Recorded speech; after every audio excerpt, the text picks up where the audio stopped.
اور ہم بہت سے ایسے بستی ہلاک کر چکے ہیں جو اپنے سامان عیش پر نازون تھے، سو دیکھ لو یہ ان کے گھر تمہارے آنکھوں کے سامنے پڑے ہیں کہ ان کے بعد آبادی نہیں ہوئے، یعنی اللہ کے احکام کو نہیں ماننے کی وجہ سے ان قوموں کے اوپر اللہ کا جو عذاب برسا ان کو آنکھوں کے سامنے ابھی پڑے دکھائی دے رہے، ان کے بعد وہ آبادی نہیں ہوئے، اس سب برباد ہو گئے۔ اللہم اغفر لی، مگر تھوڑی دیر کے لیے، اور آخر کار ان کے ان سب سامانوں کے ہم ہی مالک رہے، یہ ہمارا کہا کرتے تھے نا، وہ سب مر کر رہ گئے، آخری وہ کس کا ہو گیا؟ اللہ کا ہی رہ گیا۔ للہ ما فی السماوات و ما فی الارض، یا کیا بولتے اللہ تعالیٰ، وَكُنَّا نَحْنُ الْوَارِثِينَ، اور آخر کار ان سب سامان کے ہم ہی یعنی اللہ ہی مالک رہے، اور آپ کا رب بستیوں کو اول ہی بار میں ہلاک نہیں کیا کرتا جب تک کہ ان بستیوں کے صدر مقام میں کسی پیغمبر کو نہ بھیج لے کہ وہ ان لوگوں کو ہماری آیتیں یعنی اللہ کی آیتیں پڑھ کر سنائے، اور ہم یعنی اللہ تعالیٰ ان بستیوں کو ہلاک نہیں کرتے مگر اس حالت میں کہ وہاں کے باشندے بہت ہی شرارت کرنے لگے، اور جو کچھ اگر تم کو دلایا گیا ہے وہ چند روزہ دنیا زندگی کے برتنے کے لیے ہے، اور یہی کی زینت ہے، اور جو کچھ تم کو دلایا گیا وہاں چند روزہ دنیا زندگی کے برتنے کے لیے ہے، اور یہی کہ زینت ہے، یہی کا ہے، تم ایسا ہی چلے جاؤ گے اپنے نام اعمال کے ساتھ،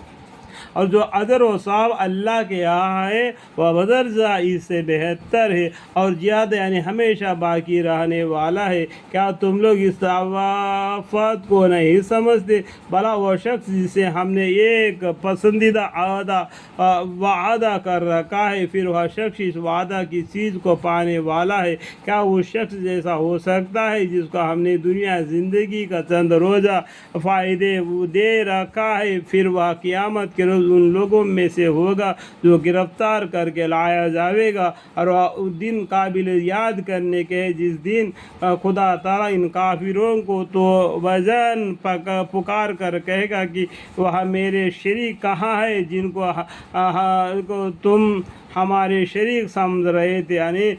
جن کو تم شریک قرار دیتے تھے اللہ کے علاوہ، وہ کہاں گئے کر کے اللہ پکاریں گے، کہیں گے شریک سمجھ رکھے تھے، جن پر بوجھ گمراہ کرنے کے خدا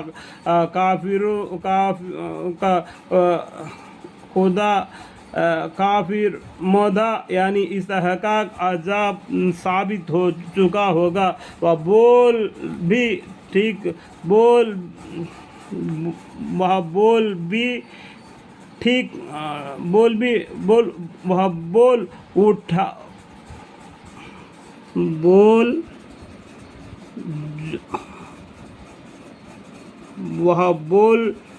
اٹھاویں گے کہ ہمارے پروردگار بے شک یہی وہ لوگ ہیں، یعنی وہ بول اٹھیں گے،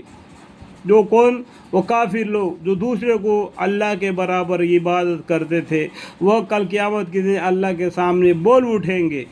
کہ اے ہمارے پروردگار، بے شک یہی وہی لوگ ہیں جن کو ہم نے بہکایا، ہم نے ان کو ویسا ہی بلا زبر کرایا بہکایا، یا جیسا کہ ہم خود بہکے تھے، جیسا کہ ان کے باپ دادا بھی بھگ گئے تھے اس کے ساتھ یہ لوگ بھی بھگ گئے تھے اس کے ساتھ، نسل بہ نسل اس طریقے سے ان سلسلہ وار چلتے آ گیا، اللہ تعالیٰ بھی ان کو سلسلہ وار سزا دیتے رہ گئے، اور ہم آپ کی پیش میں ان کے تعقلات سے دستبیری کرتے ہیں، اور یہ لوگ در حقیقت ہم کو نہ پوچھتے تھے، جس کی عبادت کرتے تھے نا وہ خود کہیں گے کہ یہ ہم کو عبادت نہیں کرتے تھے، کیونکہ وہ جان نہیں ہے، بے جان پتلے ہیں، اور اس وقت ان مشرکین سے کہا جاوے گا یہ کہے سے، اور اس وقت ان مشرکین سے تحکماً کہا جاوے گا کہ اب اپنے ان شریک کا بلاؤ، چنانچہ وہ فروتی حیرت سے بے اضطرار ان کو پکاریں گے، سو جواب بھی نہ دیں گے۔ اس وقت یہ لوگ اپنی ان کو آنکھوں کے سامنے عذاب دیکھ لیں گے۔ اے کاش یہ لوگ دنیا میں راستے پر ہوتے تو یہ مصیبت نہ دیکھتے۔ اور جس دن ان کافروں سے پکار کر پوچھے گا کہ تم نے پیغمبر کو کیا جواب دیا تھا، تو اس روز ان کے ذہن سے سارے مضامین گم ہو جائیں گے، تو وہ خود بھی نہ سمجھ سکیں گے اور آپس میں پوچھ پاچھ بھی نہ کر سکیں گے۔ اللہم اغفر لی۔